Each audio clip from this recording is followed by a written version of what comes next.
स्वागत है आप सभी का विदाई समारोह की बेला में। आप सभी से विनम्र अनुरोध है कि आप सभी यथास्थान खड़े रहें ताकि हम राष्ट्रगान और राज्य गीत को गा सकें।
भारत माता की जय।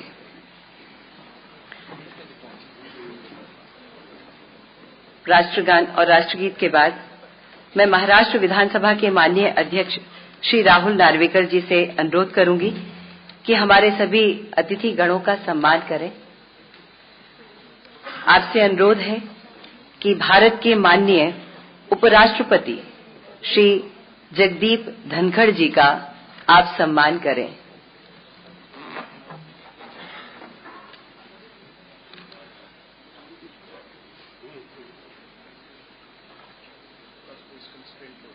कोई बात नहीं, दिल में जगह होनी चाहिए।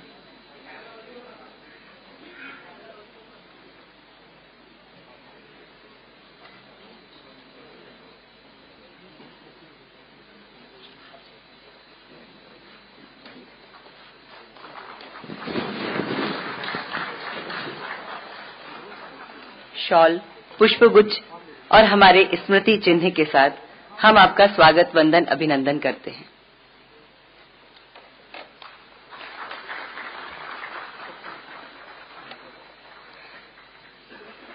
माननीय श्री राहुल नार्वेकर जी से पुनः एक बार अनुरोध है कि महाराष्ट्र के माननीय राज्यपाल श्री रमेश बैस जी का आप स्वागत सम्मान अभिनंदन करें।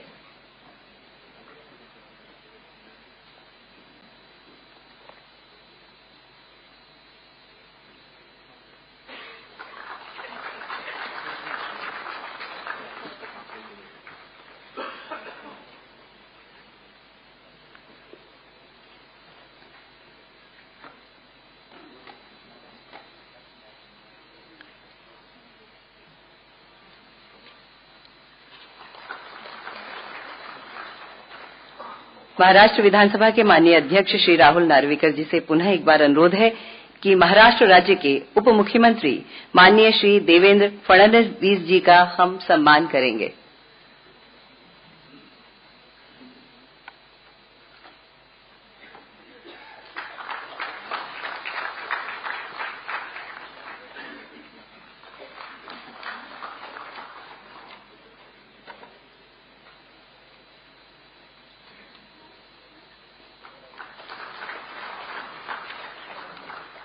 आप सभी का पुनः विनम्र अभिनंदन, वंदन और स्वागत है। महाराष्ट्र विधानसभा के माननीय अध्यक्ष श्री राहुल नार्वेकर जी से अनुरोध है कि वह डाइस पर पधारें और आप सभी के स्वागत हेतु मंच से भाषण दें।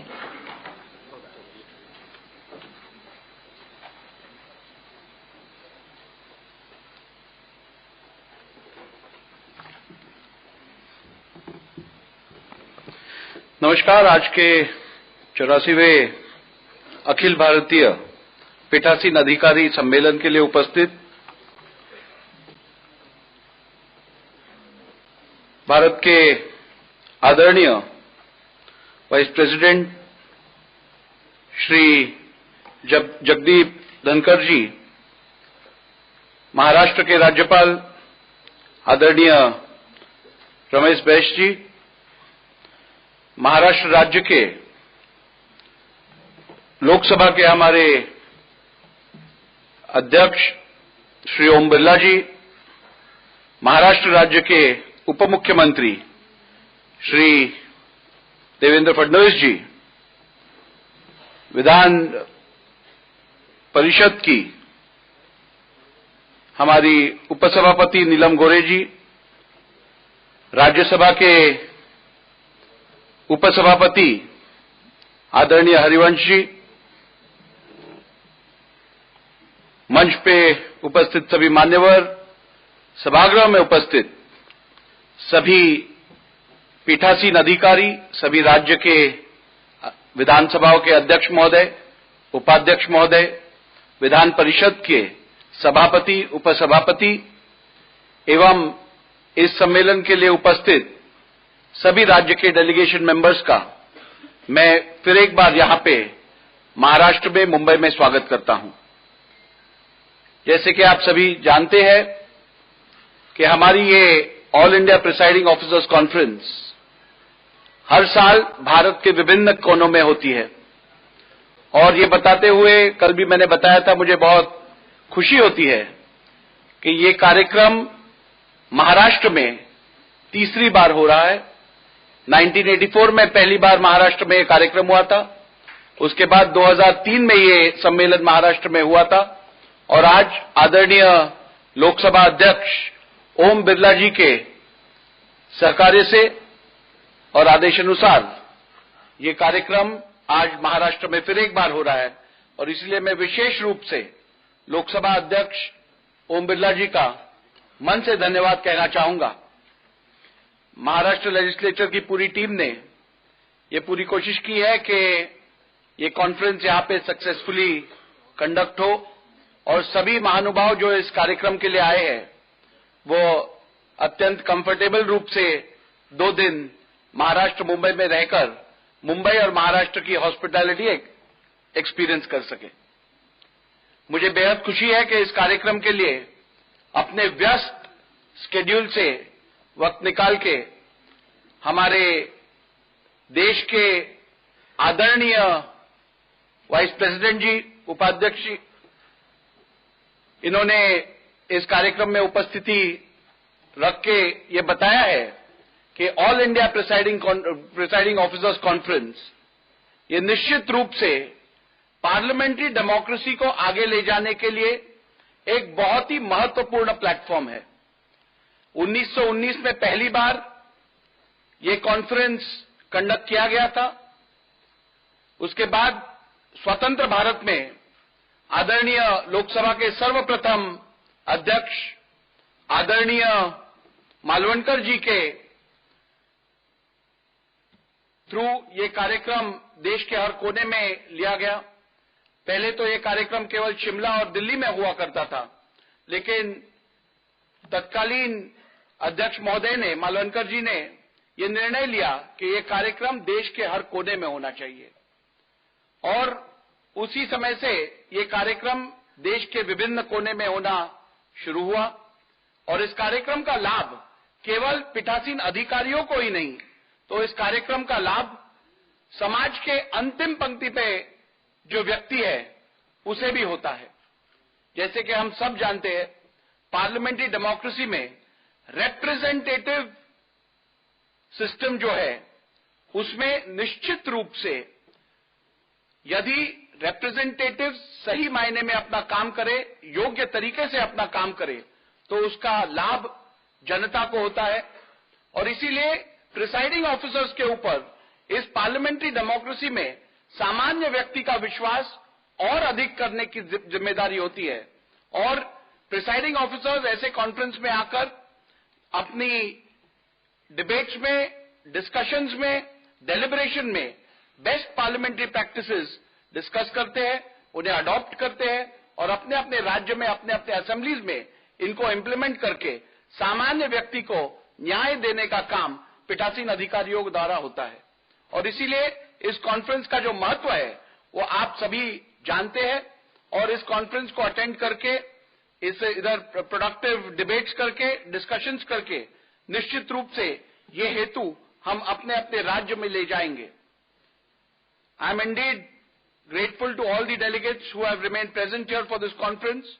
It's been a marvelous opportunity for the state of Maharashtra.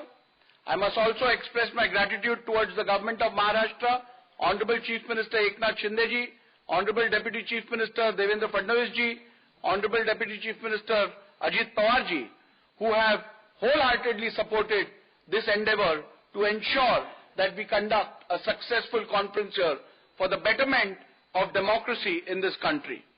I once again thank all the office bearers, all the staff of the state legislature as well for putting up a brilliant show and ensuring that this conference becomes a grand success. Thank you for being here today. Jai Hind, Jai Maharashtra.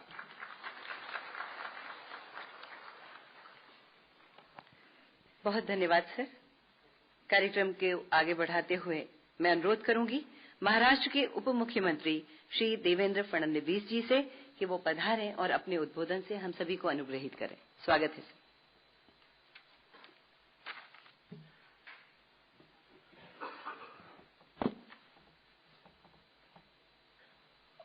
आज के इस पीठासीन अधिकारियों की बैठक में हमें मार्गदर्शन देने के लिए उपस्थित हुए भारत के उपराष्ट्रपति आदरणीय जगदीप धनखड़ जी, महाराष्ट्र के राज्यपाल आदरणीय रमेश बैस जी, आदरणीय हमारे लोकसभा के स्पीकर श्री ओम बिरला जी, डिप्टी चेयरमैन राज्यसभा आदरणीय हरिवंश सिंह जी, मंच पर उपस्थित महाराष्ट्र के हमारे स्पीकर राहुल नार्वेकर जी, हमारी काउंसिल की डिप्टी चेयरमैन डॉक्टर नीलम गोरे जी, इस सभागार में उपस्थित सभी पीठासीन अधिकारी और उपस्थित सभी बहनों और भाइयों, सबसे पहले मैं आप सभी का महाराष्ट्र सरकार की ओर से बहुत बहुत स्वागत करता हूं और लोकसभा के स्पीकर साहब को बहुत बहुत धन्यवाद देता हूं कि उन्होंने महाराष्ट्र लेजिस्लेचर को ये मौका दिया कि इस बैठक को हम लोग आयोजित कर पाए। और मेरा विश्वास है कि हमारे अध्यक्ष राहुल नार्वेकर जी ने और हमारी डिप्टी चेयरमैन महोदया ने बहुत अच्छे तरीके से सारी व्यवस्थाएं की होगी और ये जो कॉन्फ्रेंस है ये बहुत ही यशस्वी होगी, ये भी मैं मानता हूं। वैसे आज मुझे एक और फायदा मिला है। इस सभागृह में मैं 25 साल से हूं और मुख्यमंत्री की कुर्सी पर भी बैठा और लीडर ऑफ अपोजिशन की कुर्सी पर भी बैठा, लेकिन इस मंच पर कभी बैठा नहीं था। तो 25 साल बाद ये मौका भी मुझे मिल गया कि मैं ऊपर भी यहां पर बैठ पाया, उसके लिए भी मैं आपको बहुत बहुत धन्यवाद देता हूं। हम सभी लोग जानते हैं कि हमारे लोकतंत्र में हमारे लेजिस्लेचर की एक बहुत बड़ी भूमिका है और जैसे हमारे प्रधानमंत्री जी कहते हैं कि भारतीय लोकतंत्र की जननी है, और हम लोग सभी जानते हैं कि जिस राम राज्य की परिकल्पना महात्मा गांधी जी ने की थी, वो भी एक लोकतांत्रिक राज्य था, जिस राज्य में जो राजा है वो ट्रस्टी के रूप में राज्य संभाल रहा है, और समाज का जो अंतिम व्यक्ति है उसकी बात को भी उतना ही महत्व है जितना समाज की पहली पंक्ति में बैठा हुआ व्यक्ति। तो ये लोकतंत्र की परिकल्पना राम राज्य से हमारी शुरू होती है। डॉक्टर बाबा साहेब आम्बेडकर हमेशा ये कहते थे कि जिस समय पश्चिमी दुनिया एक संघर्षशील जीवन जी रही थी, उस समय हमारे भारत में पूरे तरीके से विकसित सभ्यता लोकतांत्रिक जीवन जी रही थी। और मैं ऐसा मानता हूं कि कुछ उदाहरण भी वो हमेशा देते हैं कि पहली शताब्दी का उदाहरण वो देते हैं कि जब हमारे बुद्ध भिक्षुओं ने एक लोकतांत्रिक व्यवस्था के तहत ऐसी व्यवस्था खड़ी की थी कि जिसमें सभी को मत देने का अधिकार था, और एक व्यवस्था के तहत रिजोल्यूशन अडॉप्ट किया जाता था, जिसके चलते सब लोग उसको मान्यता देते थे। हम सबने देखा है कि करीब 10वीं शताब्दी में जो चोल साम्राज्य था, उस साम्राज्य में भी हमें पंचायत राज व्यवस्था इस देश के अंदर दिखाई देती है। हमारे जनपदों की व्यवस्था भी हम सब लोगों ने अपने इतिहास में पढ़ी है कि जो पूरे तरीके से लोकतांत्रिक पद्धति से काम करती थी। भगवान बसवण्णा ने जो अनुभव मंटपम की व्यवस्था खड़ी की थी, वो व्यवस्था भी इसी प्रकार की थी कि जिसमें हर व्यक्ति को अपना विचार रखने का अधिकार था। तो मैं ऐसा मानता हूं कि भारत में एक बहुत बड़ी परंपरा हमारे लोकतंत्र की है, और अब उस लोकतंत्र की परंपरा को निभाने का और उसे और समृद्ध करने का एक ऐतिहासिक ऐसी जिम्मेवारी हमारे सारे जो यहाँ पर प्रिसाइडिंग ऑफिसर्स है उनके ऊपर आकर पड़ी है। और मैं ऐसा मानता हूं कि प्रिसाइडिंग ऑफिसर का काम वैसे तो बहुत कठिन है, और चूंकि हम नीचे बैठते हैं तो हमको पता है हम कैसी कैसी बातें करते हैं और क्या क्या करते हैं, तो कितनी तकलीफ प्रिसाइडिंग ऑफिसर को होती है। लेकिन बावजूद उसके मैं ऐसा मानता हूं कि जैसे मैंने हमारे भी लेजिस्लेचर में देखा है कि कई बार परिस्थितियां तनावपूर्ण होती है, लेकिन जिस प्रकार की चर्चाएं होती है, जिस प्रकार से हम लोग उसमें से एक निचोड़ निकालते हैं, जिस प्रकार से जनहित का कार्य हमारे लेजिस्लेचर्स के या संसद के माध्यम से होता है, वो भी मैं ऐसा मानता हूं कि बहुत महत्वपूर्ण है। और जहां तक महाराष्ट्र की बात है तो मैंने अक्सर ये देखा है कि चर्चाओं का स्तर ये बहुत ऊंचा हमको दिखाई पड़ता है। जो कानून बनते हैं उसके ऊपर भी बहुत अच्छी चर्चाएं होती है, और शायद लेजिस्लेचर का काम मैं ऐसा मानता हूं यही है। कई बार मैं ऐसा मानता हूं कि जब से हमारा मीडिया बढ़ा है और जब से सीधा प्रसारण हमारे हाउसेस का होने लगा है, तो कई बार ऐसा लगता है कि हाउसेस में हमारा जो एक वर्तन होता है वो जनहित में कितना होता है और लोगों को दिखाने के लिए कितना होता है, इसके बारे में भी सोचने की आवश्यकता आज हम सभी को है। लेकिन फिर भी मैं मानता हूं कि एक संक्रमण की अवस्था है और इसमें से समुद्र मंथन से अच्छी चीजें निकलती है।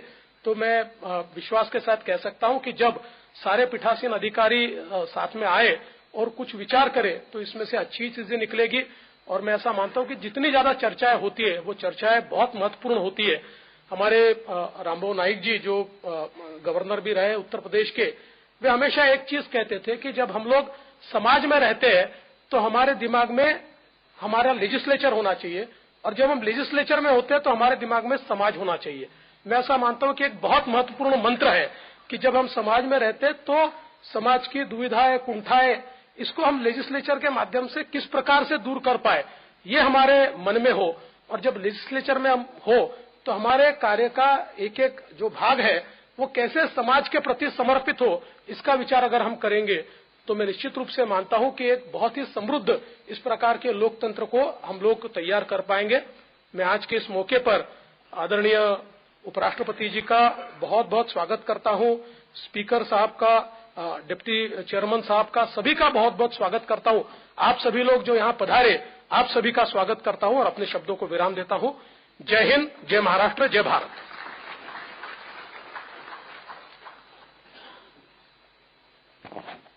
बहुत धन्यवाद महोदय सर। अब हम कार्यक्रम को आगे बढ़ाते हुए बहुत सम्मान के साथ राज्यसभा के माननीय उपसभापति श्री हरिवंश जी का वक्तव्य सुनेंगे। स्वागत है महोदय। नमस्कार। भारत के उपराष्ट्रपति, राज्यसभा के चेयरमैन आदरणीय श्री जगदीप धनखड़ जी, लोकसभा के अध्यक्ष आदरणीय श्री ओम बिरला जी, महाराष्ट्र के राज्यपाल श्री रमेश बैस जी, माननीय उप मुख्यमंत्री श्री देवेंद्र फडणवीस जी, महाराष्ट्र विधानसभा के अध्यक्ष माननीय श्री राहुल नार्वेकर जी, विधान परिषद की उपसभापति डॉक्टर नीलम गोरे जी, लोकसभा राज्यसभा के हमारे महासचिव, सचिव, अन्य अधिकारीगण, सभागार में उपस्थित सभी महानुभाव, मीडिया के मित्रों, विचारों की धरती, पुनर्जागरण की धरती, संपन्न संस्कृति की मिट्टी, इतिहास आध्यात्म की चेतना से भरपूर महाराष्ट्र में 2 दिनों तक चले पीठासीन अधिकारियों के 84वें सम्मेलन का यह समापन समारोह है। 2 दिनों तक 2 विषयों बिना व्यवधान के विधायिका में कामकाज कैसे बेहतर हो और समितियों की भूमिका कैसे और निर्णायक और महत्वपूर्ण हो, इस पर गंभीर चर्चा हुई। लगभग 1.5 दर्जन के आसपास वक्ताओं ने भाग लिया। ये संख्या कुछ आगे पीछे हो सकती है। हमने सबको सुना। मैं कह सकता हूं कि ये बड़े महत्वपूर्ण सुझाव आए और हमारे राज्यसभा के आदरणीय चेयरमैन की चिंता और सरोकार के ये सवाल रहे हैं। वो बहुत गंभीरता से इन चीजों पर सोचते हैं और कैसे ये स्थिति बेहतर हो, इस पर लगातार काम करते हैं। उनके साथ काम करने के अनुभव के आधार पर मैं आपसे ये कह सकता हूं। हमारे अलग अलग राज्यों से आए माननीय स्पीकर या माननीय चेयरमैन विधान परिषद या अन्य वक्ताओं ने कैसे वहां इनोवेटिव प्रयोग हो रहे हैं, क्या बेस्ट इनोवेटिव एफर्ट्स हो रहे हैं, यह सब शेयर किया। उनके चैलेंजेस क्या हैं, इस पर भी बात हुई। निश्चित रूप से आने वाले दिनों में मुंबई में हुए इस संवाद का सकारात्मक असर दिखना चाहिए। अंत में महाराष्ट्र सरकार की श्रेष्ठ हॉस्पिटैलिटी आवभगत के लिए माननीय मुख्यमंत्री महाराष्ट्र, 2 माननीय उप मुख्यमंत्री श्री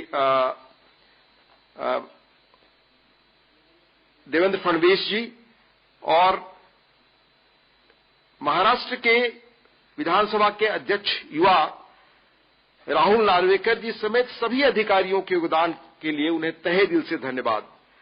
मुझे यकीन है कि एक कदम की भी यात्रा मंजिल के करीब ले जाती है। समर्थ रामदास समेत अनेक महान संतों की इस मिट्टी पर जो ये चर्चा हुई, इसके सकारात्मक असर आने वाले दिनों में दिखेंगे। धन्यवाद। जय भारत, जय महाराष्ट्र।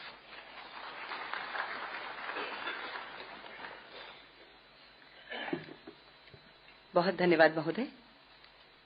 अब अनुरोध है माननीय लोकसभा अध्यक्ष एवं अखिल भारत के पीठासीन अधिकारी सम्मेलन के सभापति आदरणीय श्री ओम बिरला जी से कि आप अपने उद्बोधन से हम सभी को अनुग्रहित करें। स्वागत है सर। पीठासीन अधिकारी के समापन समारोह में हमारे बीच में पधारे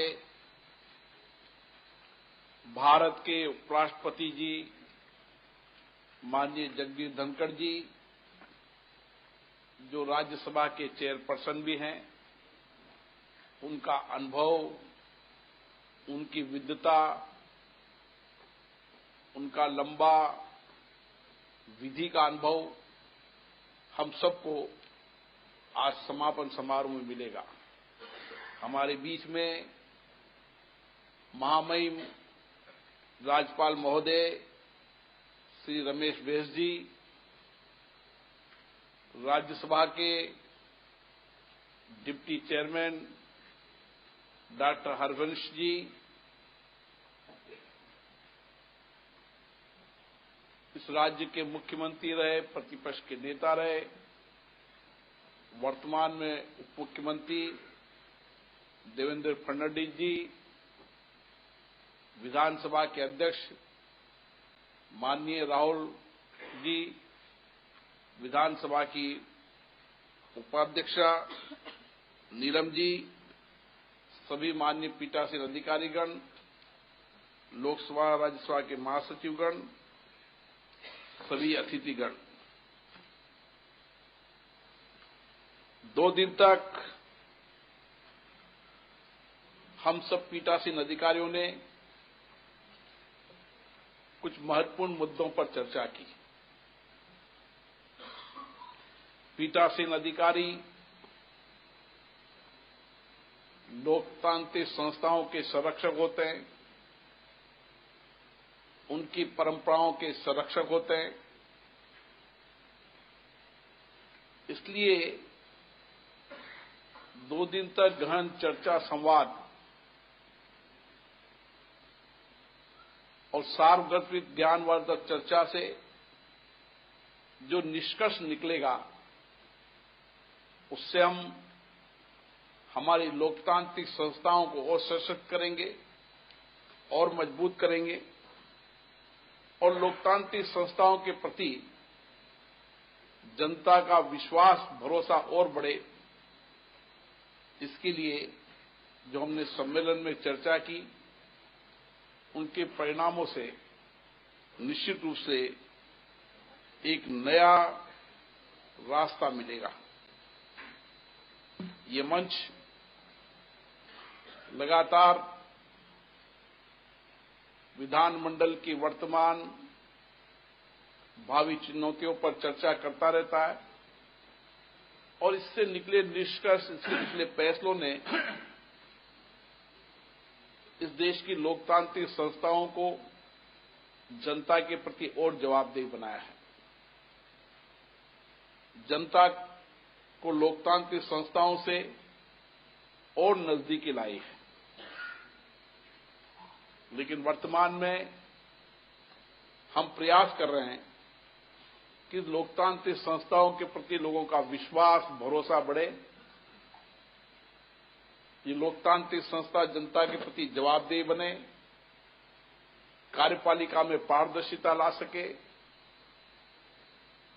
और अंतिम व्यक्ति के जीवन में कैसे सामाजिक आर्थिक परिवर्तन लाया जा सकता है, उनकी समस्याओं का समाधान कैसे दिया जा सकता है। ये कालखंड हम सबके लिए बहुत पूर्ण कालखंड है। इस कालखंड में देश में कई ऐतिहासिक फैसले हुए, निर्णय हुए। देश में सामाजिक आर्थिक परिवर्तन का नया युग शुरू हुआ है। उस समय राज्य के विधानमंडलों की भी बहुत बड़ी जिम्मेदारी हो जाती है, क्योंकि हमारा संघीय ढांचा इस तरीके से बना हुआ है कि जितने राज्य मजबूत होंगे उतना ही शासन मजबूत होगा। इसलिए हमने राज्य विधानमंडलों की जवाबदेही पर चर्चा की, लेकिन इसके साथ साथ हमने लोकतंत्र की छोटी से छोटी और सबसे महत्वपूर्ण संस्था पंचायत और नगर पालिकाओं को भी के कार्यक्रम को कैसे बेहतर बना सकते हैं, इसके लिए भी हमने चर्चा की। मुझे आशा है 2 दिन के इस चर्चा के संवाद के साथ हमने कुछ संकल्प लिए, कुछ प्रस्ताव लिए और ये संकल्प प्रस्ताव हमारी भावी कार्य योजना भी होगी और उस कार्य योजना के माध्यम से हम इन संस्थाओं के अंदर एक बेहतर परिणाम ला पाएंगे, क्योंकि लोकतंत्र में चर्चा, संवाद, बातचीत ये महत्वपूर्ण होता है और हम सब की कोशिश होती है कि हम हमारी विधायी संस्थाओं में ज्यादा से ज्यादा चर्चा करें, ज्यादा से ज्यादा संवाद करें। सहमति, असहमति हमारे लोकतंत्र की ताकत है, विशेषता है, लेकिन विधानमंडल और केंद्रीय विधानमंडलों में चर्चा और संवाद हो, उत्पादकता बढ़े और उसके साथ निर्णायक फैसले भी हों और उसके साथ आम व्यक्ति की बातें, उनकी समस्याओं के समाधानों पर भी चर्चा हो। और इसीलिए 2 दिन तक जब चर्चा हुई, इसमें यही हुई कि विधानमंडल बिना गतिरोध के चलना चाहिए। पक्ष प्रतिपक्ष अपनी बात कहे, लेकिन सदनों में कम से कम गतिरोध हो, सदनों में ज्यादा चर्चा हो, डिबेट हो, डिस्कशन हो। और इसके लिए लगातार हम हर पीठासीन अधिकारी सम्मेलन में कोशिश करते रहते हैं सदन की डिसिप्लिन की, डेकोरम की। आज भी हमने इस पर गंभीरता से चर्चा की है और मेरा मानना है अब समय आ गया है जब हमें सदनों के अंदर डिसिप्लिन, डेकोरम को कायम करना ही होगा। जनता ने जिस जवाबदेही के साथ हमको चुनकर भेजा है, उनकी अपेक्षाएं, आकांक्षाओं को पूरा करने के लिए सदन होते हैं और हम सदनों के संरक्षक होने के नाते हमारी बहुत बड़ी जिम्मेदारी है कि हम सभी राजनीतिक दलों से चर्चा कर कुछ महत्वपूर्ण फैसले लें इस लोकतंत्र के लिए, ताकि आने वाली भावी पीढ़ियां हमारी लोकतांत्रिक संस्थाओं के कार्यक्रम को देखें और उस पर विश्वास, भरोसा बढ़े। और इसके लिए हमने जो फैसले लिए, निश्चित रूप से उससे हमारे कार्यक्रम में दक्षता आएगी, कुशलता आएगी। हम हमारे जनप्रतिनिधियों की कार्यक्रम कुशलता, दक्षता को बढ़ाने के लिए काम करेंगे, टेक्नोलॉजी का उपयोग करेंगे, ताकि दुनिया में हमारे लोकतंत्र, जो दुनिया का सबसे बड़ा लोकतंत्र है, उनकी संस्थाओं के कार्यक्रम को दुनिया के लिए उदाहरण रहे, लोकतांत्रिक संस्थाओं के लिए प्रेरणादायी रहे। और इसीलिए हमारी चर्चा, संवाद के साथ हमारे लेजिस्लेटिव वर्क के अंदर भी हम दक्षता लाने का प्रयास कर रहे हैं। कानून बनाते समय बड़ी चर्चा और संवाद हो, बेहतर कानून बने, जो अनावश्यक कानूनों को समाप्त करने के लिए प्रयास करें, वन नेशन वन लेजिस्लेटिव के लक्ष्य को हम पूरा करें। आज मैं देख रहा हूं कि देश की जितनी विधानसभा है वो पेपरलेस की ओर बढ़ रही है, डिजिटल का प्रयोग कर रही है। सबने अपनी अपनी विधानसभाओं को, जब से विधानमंडल बने उससे पहले की डिबेटों को डिजिटाइजेशन किया है, ताकि आने वाली पीढ़ियां हमारी विधानमंडलों की चर्चा, संवाद को पढ़ सके, देख सके, उससे प्रेरणा ले सके। और हमारा लक्ष्य है 2024 तक वन नेशन वन लेजिस्लेटिव, जो हमारे प्रधानमंत्री ने कहा है, हम पूरा करेंगे और देश की जनता भी और दुनिया के लोग भी एक प्लेटफॉर्म पर हमारे लेजिस्लेटिव कार्रवाइयों को देख पाएंगे। और उसी के साथ साथ आने वाली पीढ़ियां, आने वाला नौजवान, हमारे युवक युवतियां इस सदनों से जुड़े। इसके लिए कई विधानमंडलों ने अच्छे प्रयास किए हैं। इस 2 दिन के चर्चा संवाद में जो अनुभव साझे किए, बेस्ट प्रैक्टिसेस साझे की, उससे आने वाले समय में और विधानमंडल भी उस बेस्ट प्रैक्टिस को उसको अपनाने का प्रयास करेंगे। मुझे आशा है आपके इस 2 दिन के इस अधिवेशन के बेहतरीन परिणाम होंगे और बम्बई डिक्लेरेशन का एक लंबे समय तक प्रभाव पड़ेगा, क्योंकि मुंबई की धरती पर कई सामाजिक, राजनीतिक, आध्यात्मिक आंदोलन हुए जिन्होंने देश को दिशा दी है। और हमारा ये विधानमंडल अध्यक्षों का सम्मेलन भी एक लंबे समय हमारे निर्णयों, फैसलों को लेकर चलेगा और हम संस्थाओं को जनता के प्रति जवाबदेह बनाएंगे, पारदर्शिता बनाएंगे, कार्यपालिका के अंदर बेहतरीन नियंत्रण भी हो और पारदर्शिता भी आए और जनता की अंतिम व्यक्ति की आवाज ये सदन बने और सदनों के माध्यम से सरकार को जो कुछ भी अच्छे सुझाव मिलते हैं, अच्छी नीतियों, कार्यक्रमों पर जो चर्चा होती है, उससे सरकार भी नीतियां, कार्यक्रम भी बनाए और जो चर्चा, संवाद संसदीय समिति में होते हैं, उससे इनपुट जो आता है, उससे भविष्य कार्यक्रम, कानून बनाने और नीतियां बनाने में सरकार को बहुत मदद करेगी। ये विधानमंडल सरकार को मदद करने के लिए भी है।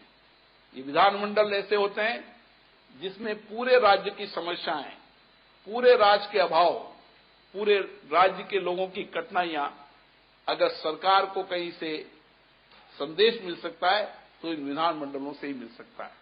इसलिए सरकार अगर सकारात्मक दिशा में विचार करेगी, सकारात्मक दृष्टि में सोचेगी, तो निश्चित रूप से इस विधानमंडल की चर्चा संवाद से सरकार को सकारात्मक नीतियां, कार्यक्रम और कार्य योजना बनाने में मार्गदर्शन मिलेगा।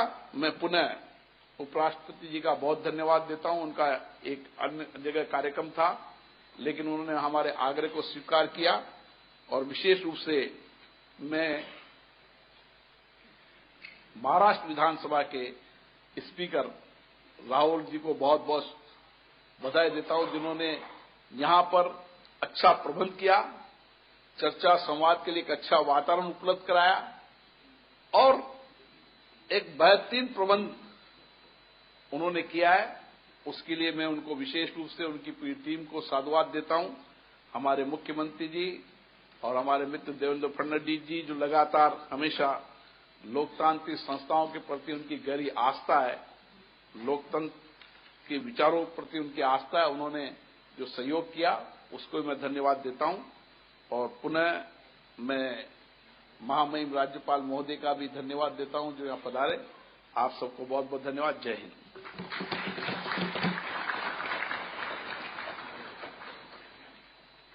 आदरणीय ओम बिरला जी, आपका बहुत बहुत धन्यवाद। महाराष्ट्र राज्य के माननीय राज्यपाल महोदय श्री रमेश बैस जी से अनुरोध है कि वह अपने उद्बोधन से हम सभी को अनुग्रहित करें। स्वागत है महोदय।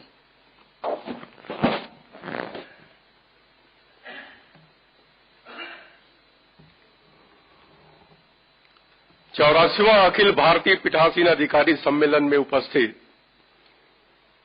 सम्मानित उपराष्ट्रपति श्री जगदीप धनखड़ जी, लोकसभा अध्यक्ष श्री ओम बिरला जी, राज्यसभा उपसभापति श्री हरवंश जी, श्री देवेंद्र फडणवीस जी उप मुख्यमंत्री, श्री राहुल नार्वेकर जी विधानसभा अध्यक्ष, डॉक्टर नीलम गोरे उपसभापति विधान परिषद, श्री नरहरि झिरवाल विधानसभा के उपाध्यक्ष, सभी राज्यों की विधानसभाओं के अध्यक्ष उपाध्यक्ष और सभापति उपसभापति, पीठासीन अधिकारियों के 84वें अखिल भारतीय सम्मेलन और राज्य विधान सचिवालयों के सचिवों के 60वें सम्मेलन के साथ जुड़कर अत्यधिक प्रसन्नता हुई। छत्रपति शिवाजी महाराज की इस वीर भूमि में आप सभी का स्वागत करता हूं। अविभाजित मध्य प्रदेश विधानसभा में सदस्य के रूप में मैंने जीवन के 5 वर्ष बिताए। उसके उपरांत लोकसभा में 30 वर्षों से अधिक समय सदस्य के रूप में बिताए। इसलिए इस 3 दिवसीय सम्मेलन के लिए गणतंत्र के इस सदन में उपस्थित रहना मेरे लिए मानो घर वापसी है। मुझे बताया गया है कि इसके पहले महाराष्ट्र में यह सम्मेलन 2003 में मुंबई में आयोजित किया गया था। 21 वर्षों के बाद इस सम्मेलन के आयोजन का सौभाग्य महाराष्ट्र राज्य को प्राप्त हुआ। पीठासीन अधिकारियों के इस सम्मेलन के साथ ही इस अवसर पर भारत के विभिन्न राज्यों के विधायी सचिवों का 60वां सम्मेलन भी संपन्न हो रहा है। मैं पीठासीन अधिकारियों और विधायी सचिवों के इस सम्मेलन के आयोजन के लिए महाराष्ट्र विधानसभा को हार्दिक बधाई देता हूं। भारत केवल स्वतंत्रता का अमृतकाल नहीं मना रहा है, हमारा देश हमारे संसदीय लोकतंत्र का भी अमृतकाल मना रहा है।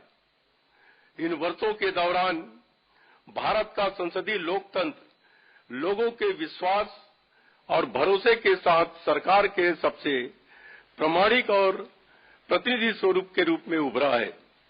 पिछले 77 वर्षों में यदि भारत एक सशक्त राष्ट्र के रूप में उभरा है तो इसका श्रेय भारत के संसदीय लोकतंत्र को जाता है। संसदीय लोकतंत्र में पीठासीन अधिकारियों की बहुत महत्वपूर्ण भूमिका होती है। महाराष्ट्र में संसदीय लोकतंत्र की एक महान परंपरा रही है।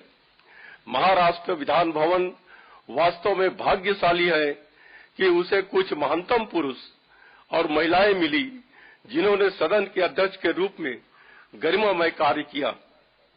पूर्व राष्ट्रपति प्रतिभा पाटिल, पूर्व लोकसभा अध्यक्ष मनोहर जोशी, पूर्व राज्यपाल आर.एस. गवई, पूर्व राज्यपाल राम नाईक, प्रोफेसर राम कापसे सभी इस सदन के सदस्य या पीठासीन अधिकारी रहे हैं।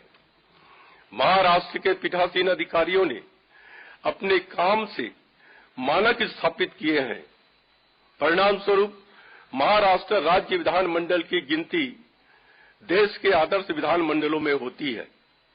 आज पीठासीन अधिकारियों का काम लगातार कठिन होता जा रहा है। यह बताने के लिए वर्तमान अध्यक्ष राहुल नार्वेकर से बेहतर कोई व्यक्ति नहीं हो सकता। हमारी संसद और हमारी विधानसभाएं आम लोगों की आशाओं और आकांक्षाओं को प्रतिबिंबित करती है। इसलिए यह आवश्यक है कि सदन के प्रत्येक क्षण को विवेकपूर्ण ढंग से उपयोग किया जाए। यदि हम सदन के समय का प्रभावी ढंग से उपयोग नहीं करते हैं तो लोगों का हमारी संस्थाओं और अंततः लोकतंत्र में विश्वास कम हो जाएगा। हमारी संसद और विधानसभाओं को सुचारू रूप से कैसे चलाया जाए, इस पर हमारे देश के राजनीतिक दलों और नेताओं को सामूहिक चिंतन की आवश्यकता है। स्वतंत्रता के समय भारत को गरीबी, अशिक्षा, जाति और भाषाई विविधता, विविध जातियों और वर्गों, अर्थव्यवस्था के ग्रामीण आधार जैसी स्पष्ट रूप से दुर्गम चुनौतियों का सामना करना पड़ा। आज भी कुछ चुनौतियां हैं। आज भारत में सशक्त रूप से स्वतंत्र प्रेस, राजनीतिक दलों की एक मजबूत प्रणाली, एक स्वतंत्र और सक्रिय न्यायपालिका, एक राजनीतिक सेना और एक संपन्न नागरिक समाज है। इन लोकतांत्रिक संस्थाओं की संस्थागत प्रभावकारिता संदेह से परे है। 29 वर्ष की औसत आयु के साथ भारत दुनिया का सबसे युवा देश बनकर उभरा है। हमारे युवाओं को हमारे राज्य विधानमंडलों से बहुत उम्मीदें हैं।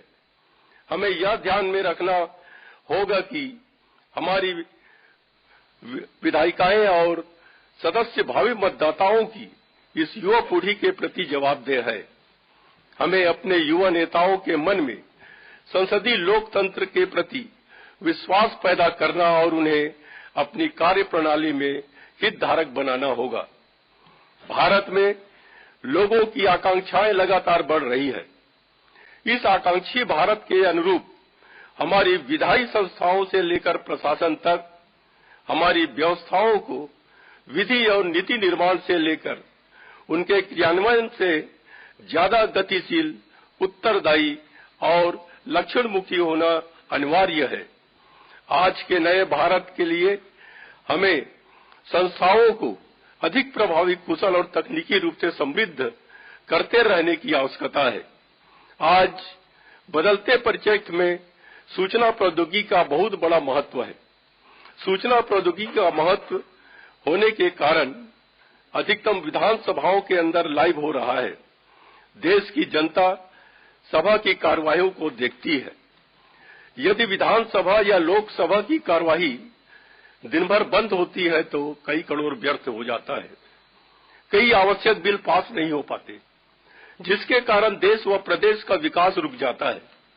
माननीय सदस्यों को सदन बंद करने के बजाय अपनी बात सदन में रखनी चाहिए। अपनी बातों को जनता तक पहुंचाने का यह उचित मंच है।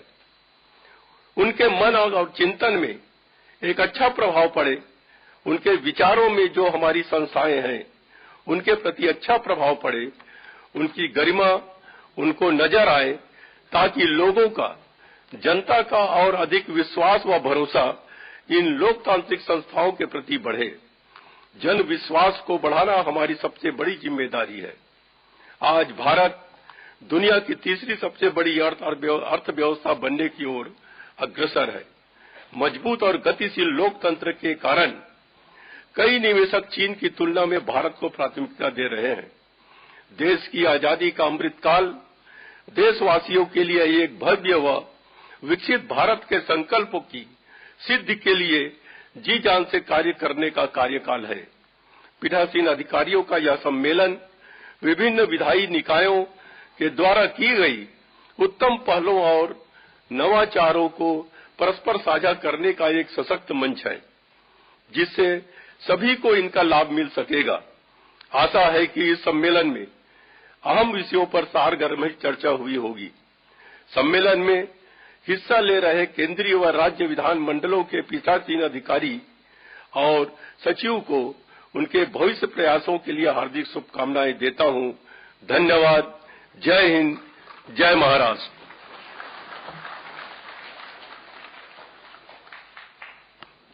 बहुत बहुत धन्यवाद महोदय जी।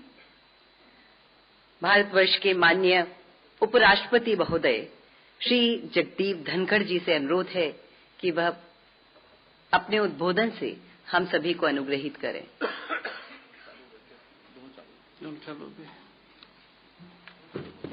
स्वागत है महोदय।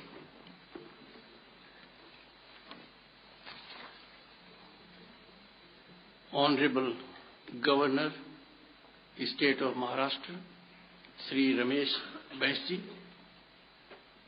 Honorable Speaker Lok Sabha, Shri Om Birla ji, ever grateful to him for having guided me, inspired me in my functioning as Chairman Rajya Sabha. Shri Devendra Fadnavis ji, Honorable Deputy Chief Minister Maharashtra, he believes in commitment, assignment and not designation. Shri Harivanshi, Deputy Chairman Rajya Sabha, grateful to him. He has been spinally force behind me in discharge of my duties. Shri Rahul Narvekar ji, Honorable Speaker of Maharashtra Legislative Assembly, I shared with him legal credentials. We both happen to be lawyers. Shri Sitaram Jirwal ji, disarming modesty, had the good fortune of being received by him, Deputy Speaker, Maharashtra Assembly. Dr. Neelam Ghore, Deputy Chairperson, Maharashtra Legislative Council, Honorable Speakers, Deputy Speakers of Legislative Assemblies, Chairman, Deputy Chairman of Legislative Councils, Secretary General Lok Sabha, Shri Utpal Kumar ji, Secretary General Rajya Sabha, Shri P.C. Modi, Secretary Generals and Secretaries of Legislative Assemblies and Legislative Councils, distinguished audience and members of the table office. At the outset, I must indicate why I am addressing this august audience while sitting. The rationale is very apparent. The House is in perfect order. A chairperson rises only to secure order in the House or some exceptional situations you are aware. Since the House is in order, but I must give credit for this to Honorable Speaker Lok Sabha of having guided me on this point.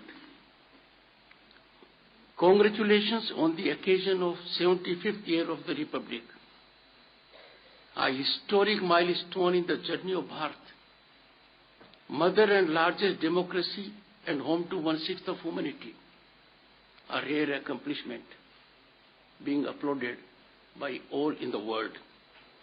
The spectacular celebration on January 26 on Kartavya Path revealed our exponential, phenomenal, all-around growth, cutting edge of our women power. That was a unique feature. Technological prowess, depth of our culture, and upbeat mood of the nation. Ample manifestation of the firm foundations of growth in Amrit Kal, ensuring Bharat at 2047 will be a developed nation and global leader. I must put it on record. Wherever there are assemblies and councils working in tandem and togetherness of the two presiding officers is very essential. As chairman, as I indicated, it has been my privilege to work shoulder to shoulder with Lok Sabha Speaker Shri Om Birla ji. There have been many occasions when his guidance has been very, very helpful. I got the accolades, but his spirit guidance was his. Friends, Shri Om Birla has introduced many path-breaking changes in the Parliament. They are difficult changes, but he has brought them about seamlessly without any fanfare or publicity. Paperless functioning is being just one facet of it. Technological introduction is another facet of it. Getting the best out of human resource is the third one. This conference, as indicated by the Honorable Speaker, Lok Sabha, is a milestone. It takes place in the financial capital of the largest democracy. I am indeed privileged to make my closing remarks on this occasion. I would like to congratulate all participants for having adopted 5 very appropriate resolutions. These resolutions, on being implemented, will lay firm foundation of Bharat at 2047, as I indicated. Resolution for effective functioning of legislative bodies in accordance with letter and spirit of Constitution will turn out to be very soothing to our people at large. Capacity building of grassroots Panchayat Raj institutions and urban local bodies to help strengthening the vibrant and ancient democratic ethos of our country will create human resource that will ably participate in legislatures and in parliament, particularly keeping in view the path-breaking legislation providing for reservation to the extent of 1/3 for women, horizontally and vertically in Lok Sabha and state legislatures. The third resolution, adoption and promotion of emerging technologies, including artificial intelligence, for improving efficiency, transparency, productivity, and engagement with citizens. Disruptive technologies, artificial intelligence, machine learning, and the kind have entered our functional areas. We have to live with them. It is our obligation as legislators to provide for mechanism of regulating them. The fourth resolution, to improve their effectiveness in enforcing accountability of the executive. Now, this is the most fundamental role of legislatures. They are ultimate, impactful mechanism to bring about, in effect, transformational changes in executive by enforcing accountability. And the last resolution is equally important, as indicated by the Honorable Speaker, Shri Om Birla ji. One nation, one legislative platform, a dream of the Honorable Prime Minister, is required to be achieved because it will make institutions people-centric. It will bring about much-needed proximity and their involvement. Friends, before coming here, I have had the benefit of enlightened inaugural address of the Honorable Prime Minister, Shri Narendra Modi, and thought-provoking address of Honorable Speaker yesterday. Friends, I need to record now that the kind of exemplary patience, sagacious approach that Sri Birlaji has shown in handling Rajya Sabha. He is being reckoned as one person in the country. I go all over the country to find out. He gave platform to first-time members of Parliament. And the joy, happiness they shared with me that we have addressed Lok Sabha for the first time in the time zone extended by the Honorable Speaker. I will urge all of you to nurture, ensure blossoming of first-time legislators. It's a lifetime moment for them. He will be ever remembered for several things, but this will take precedence over all others.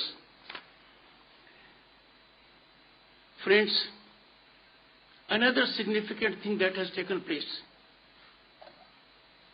We are organizations that create law at the state level, at the central level.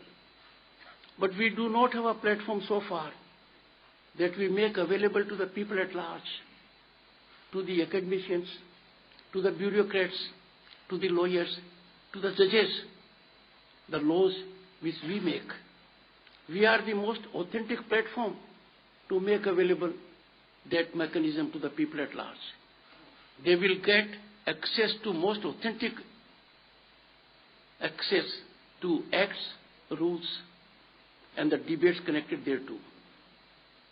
I am grateful to the Speaker Lok Sabha, Shri Om Birla Ji, for having devised a mechanism that on the Parliament website we will have all the laws made by Parliament, all the rules.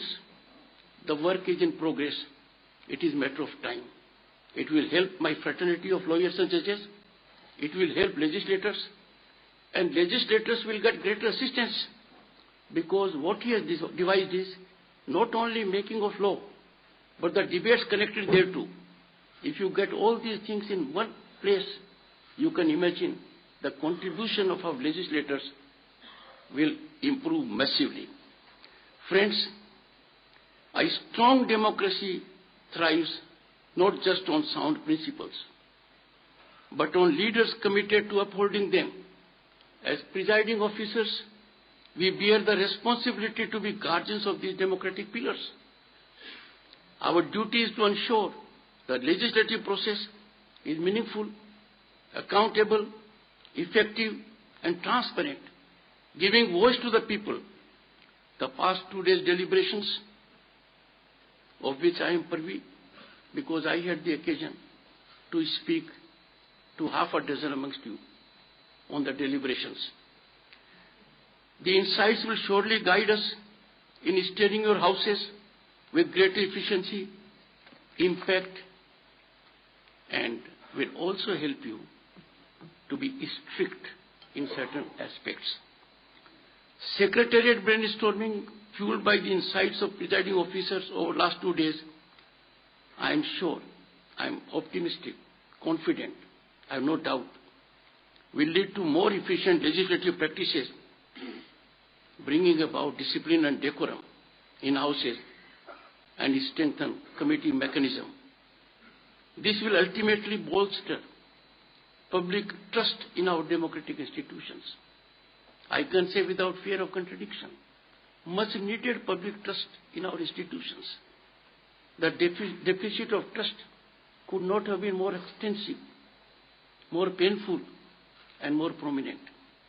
Discipline and decorum in legislatures has been a deep concern of the people and the recurring topic of discussions in various time zones.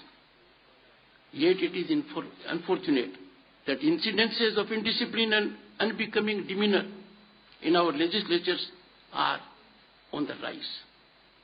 And they are on incremental trajectory to the pain of the people at large, whose public servants we all are here. This is an extremely disturbing situation and calls for greater introspection amongst all stakeholders to find a way out. The enormity of this decline, friends, you all are stakeholders. You are in driver's seat.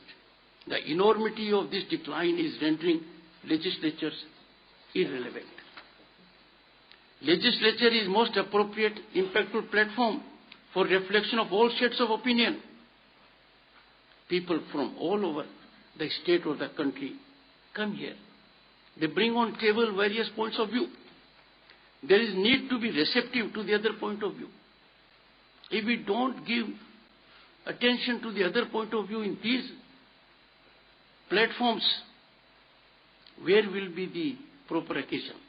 Consideration of a point of difference is essential. It is in your judgment, your discretion to accept it or not. But not to lend ears to the other point of view. The point to which you do not agree is not appropriate.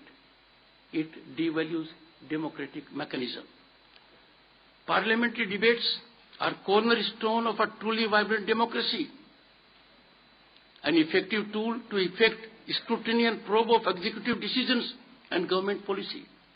Who knows better than you that if an opposition member was to ask a particular question, you can direct the government to come out with proper answer. If that is not taking place, your mechanisms to put in place discussions. This has been done by me on some occasions, by Mr. Bidla on various occasions, very impactfully. I can tell you, friends, there are ministers in the government whom he has not taken kindly because he tilted towards the side of probity, scrutiny, transparency and accountability of governance. That confidence the people want us to deliver, and I'm sure you will take note of it. The quality of discussion will certainly go up if you will be in productive mode. Contemporaneous scenario, the scenario at the present, that debates have been reduced to quarrels. We are missing the debates. They are just not there. This is a very painful scenario. Emergence of this ecosystem is debilitating our parliamentary democracy. How disgusting and painful for the public. Look at the people outside. They elect us. They have expectations from us. They want their aspirations to be realized through us. And look at how painful it is for them. The spectacle when some engage in disruption, and then all the more painful, they take pride in the disruption. How can we witness and countenance such kind of degeneration and respect such unbecoming conduct? You are the people, you are the epicenter, nerve center, who have to engage into correctional therapy. You alone can structure a mechanism, and Constitution and rules have given all of us enough power to deal with that.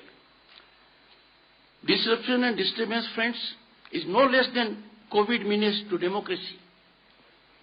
As a consequence of this menacing trend, both productivity and quality of contribution are virtually nosediving.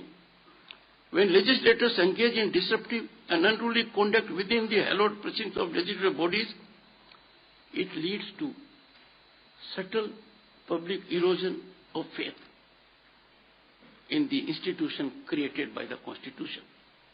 That is nectar of democracy. The erosion of public trust in the representative bodies, or for that matter, in the representatives, is perhaps the most worrisome thing we should engage utmost immediate attention of the political class of the country. Disruption in legislatures is cancerous, not only for legislatures, but also for democracy and society. Curbing it is not an option. It is absolute necessity to save the sanctity of legislature. No time is left. We are perhaps cliffhanging, and we need to awaken ourselves. It is alarmingly worrisome that disruption and disturbance in legislatures, temples of democracy, have assumed monstrous dimensions, posing existential challenge to these institutions. Why would people believe in these institutions? if the constitutional ordainment of our obligations is not executed by us? Friends, you know more than I do. You have been in politics much longer than I have been. It is no secret where disruptions and disturbances are planned, at whose behest placards are printed and slogans coined. This political weaponry is counterproductive, has no place in our system. It is antithetical and disastrous for democratic values. Friends, time for legislatures to engage in stock-taking, and perhaps it is the last time, because the executive of the country is performing exponentially. Phenomenal growth is being seen all around. The world is applauding our governance. But when it comes to legislature, we must see the writing on the wall. Notice its dwindling impact and respect in society. Agitations on streets, friends, mark my words carefully. Agitations on streets are indicative of lack of faith in legislatures. What is being debated on street is our agenda. We are the most authentic platform to discuss the issues facing the people at large. As a matter of fact, agitations are byproduct of our failure to make these institutions, constitutional institutions, dysfunctional. I plead with you all to find a way out, evolve rules to deal with current challenges. It is our constitutional ordainment. We need to vindicate our oath. We need to perform. It is no time for us to think about it. It is time for us to act and deliver. I have always drawn inspiration from the Constituent Assembly. Friends, Constituent Assembly met for about 3 years, had several sessions. They were faced with very contentious, divisive issues. It was difficult to come to a same level. But they negotiated it by consensus, debate, dialogue, deliberation. There was not a single disruption, not to speak of placard or coming to the well.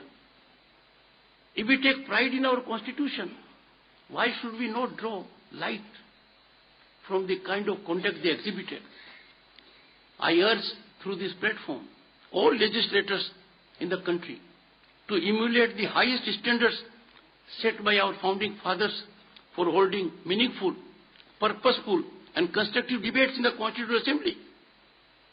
You go through those debates, sharp reactions came from both sides, all sides. But they could negotiate the rough edges only by dialogue and communication. Friends, high time for presiding officers, and we all are here. We need to invoke our authority to enforce discipline and decorum, as lack of these is virtually shaking the very foundation of legislatures. Go to our family system. If a child in the family is not adhering to decorum, discipline, he has to be disciplined. Disciplined to the pain of the person disciplining him. We have to nurture these institutions. We have to ensure that optimal performance of these institutions, and therefore we should not hesitate to deal with indiscipline, indecorous conduct. Our resolve should be to have zero accommodation for disturbance and disruption. As presiding officers, it is our bounden duty, and it is the first bounden duty, because other duties cannot be performed unless this duty is performed. And that duty is, we must emphasize the importance of discipline and decorum in our legislative bodies. We need to remind the members of our houses constantly, they are not individuals alone. Their agenda can't be personal, political alone. They are flag bearers of the hopes and aspirations of the people. They have been elected by the people to work diligently to achieve the common good of society. I appeal to the people at large, and from this important platform taking place in the financial capital of the country, and in particular to media, people, media and the intelligentsia, please sensitize your public representatives. People have a great role. Intelligentsia has a great role. Media has a great role. Their response would be most effective disciplining mechanism for those who are rendering legislatures dysfunctional. Through you all, I appeal to legislators also to be abreast of change taking all around, engage in capacity building. They must be inspiration and motivation to others by their exemplary actions. I am happy to note that Lok Sabha, Rajya Sabha and legislatures have taken initiatives to adopt technology. But sometimes we find members insisting that apart from the technology, we must continue with the earlier mechanism also. We must handhold such members. We must provide mechanism to those members. And we must fast head towards paperless working. That I am sure will happen. To ensure blossoming and flowering of democracy, I call upon legislators and parliamentarians to believe in 4 Ds. These 4 Ds are dialogue, debate, decorum and deliberations, and to keep away, to maintain maximum distance from 2 Ds, disturbance and disruption. I urge the speakers and chairpersons of legislatures to be harbingers of technology. Adopt technology in overdrive, in your personal capacity, in your official capacity, because by doing so, you will be exemplifying by example to the entire country that we have to change with technology. I leave you with a thought, the sage advice of the first President of India, Dr. Rajendra Prasad. I quote him, "Opinions will and must differ in regard to many political and economic matters." No doubt about it. We see it every day. We can't be on the same page of any change that is being brought about. So I quote him, "Opinions will and must differ in regard to many political and economic matters. But if the good of India and her people is our dominant urge, and that is our oath, and we realize as we must that this good can only be achieved through the methods of peaceful cooperation and democratic processes, then these differences can only add to the richness of our public life." I unquote. Friends, I am confident that this conclave of presiding officers and secretaries of our legislative bodies will set the template for maintaining exemplary discipline and decorum in our august houses with a view to strengthen people's trust in our democratic institutions. Before I conclude, I make an appeal. Our Indian Constitution, as is being brought to the notice of everyone, is not the one which was signed by our founding fathers. The Constitution has amendments, they must be added to it. But why should our people not know about the 22 paintings that are integral part of the Indian Constitution signed by founding fathers of the Constitution? I look at Shivaji, and he is there in one of the parts of the Indian Constitution dealing with elections. We have Ram, Sita, Lakshman in part 3 relating to fundamental rights. We have Lord Krishna and Arjun on discourse of Gita in Kurukshetra, and many more. Guru Gobind Singh Ji, our Jagdeep Dhankhar Ji, many are there. Our 5,000 depth of civilization is reflected in those 22 paintings. So I urge to all the honorable speakers to take steps to make available, to begin with, all the members of legislative assemblies a constitution that carries all the amendments up to date and the 22 paintings. Friends, Let us engage forthwith in revamping our legislative landscape for a more vibrant and respectful democracy for two good reasons. Our Amrit Kal is our Gaurav Kal. Firm foundations for growth of Bharat have been laid. Rise of Bharat is unstoppable. The rise is on incremental trajectory, and I have no doubt, and you also have no doubt, that in 2047, Bharat will be a developed nation and a global leader. Thank you so much for affording me an opportunity to share my thoughts with you. Thank you so much. मनःपूर्वक आभार महोदय जी। अब मैं अनुरोध करूंगी महाराष्ट्र विधान परिषद की उपसभापति महोदया डॉक्टर नीलम गोरे जी से कि वो मंच पर पधारें और आगंतुकों का धन्यवाद ज्ञापन करें। स्वागत है महोदया।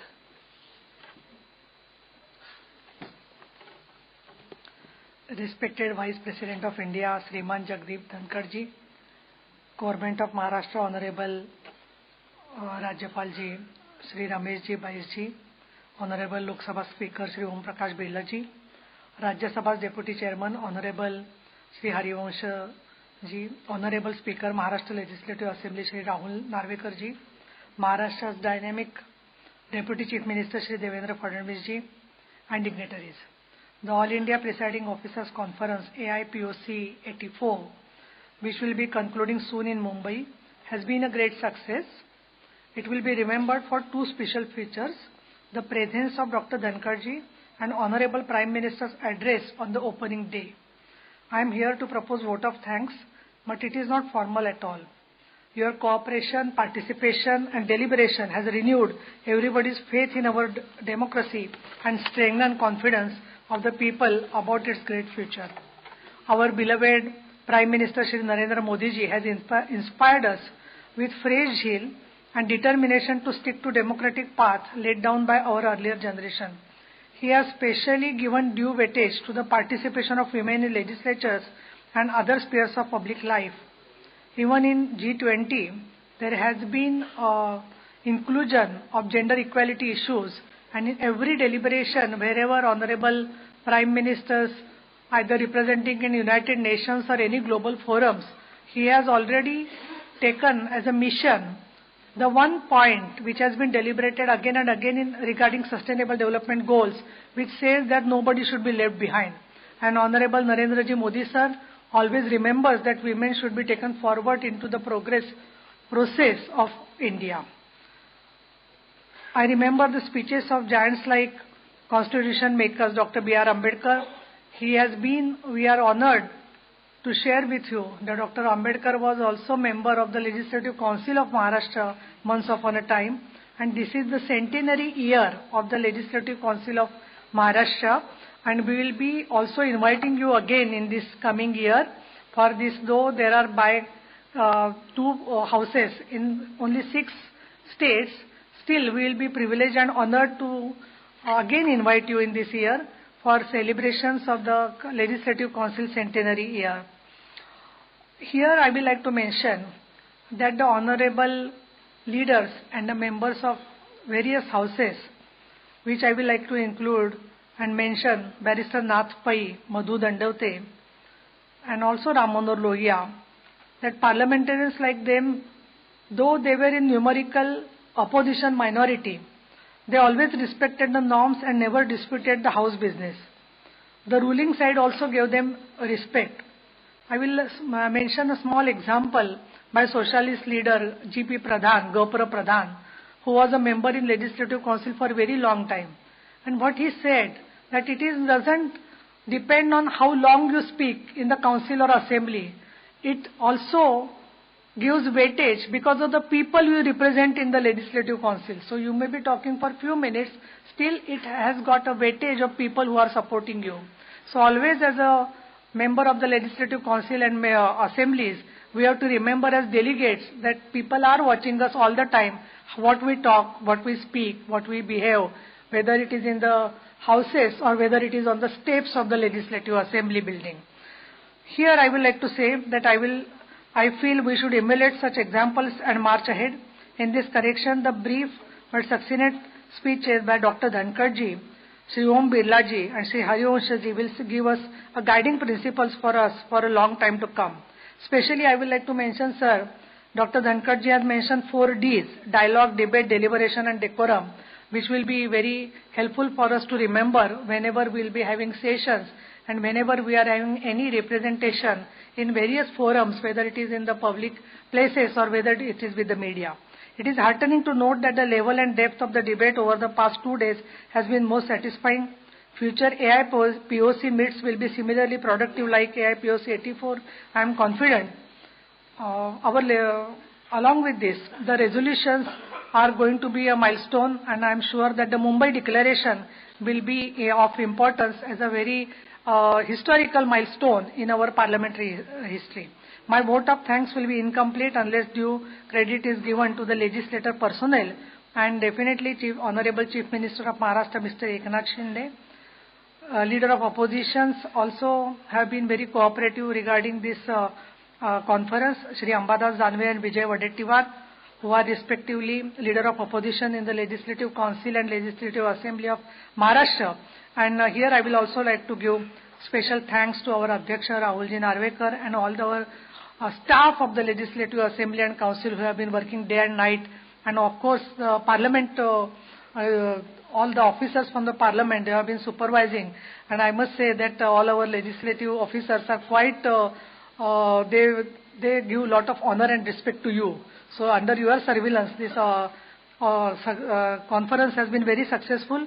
Here lastly, I would like to mention 2 sentences of Sant Jnaneshwar ji, who said that Je Khalanchi Venkati Sando. So people who are having antisocial evil feelings, those feelings should be dissolved, that they should be deleted. Taya Satkarmi Rativadu. So they should be having more faith in good deeds. Bhuta Paraspare Ghado Maitra Jivache. So Bhuta means in the human being. That time Bhuta is not Bhut, is a ghost, but it is a human being. So Bhuta Paraspare Jado Maitra Jivache. So if there is a friendship more than politics within in between, but of course sometimes too much of friendship also ends in something different else. But there can be friendship, there can be matabhed, but manabhed should not be there.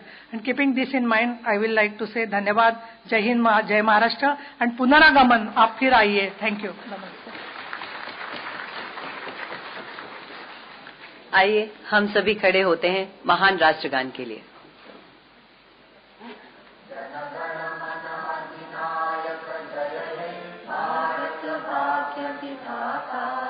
Punjab Sindh Gujarat Maratha Dravida Utkal बंगा विंध्य हिमाचल यमुना गंगा उच्छल जलधि तरंगा तव शुभ नामे जागे तव शुभ आशीष मागे गाहे तव जय गाथा गण गण मंगलदायक जय हे भारत भाग्य विधाता जय हे जय हे जय हे जय जय जय जय हे। भारत माता की जय। आप सभी का बहुत धन्यवाद। सभी का जीवन मंगलमय हो। प्रणाम, नमस्कार।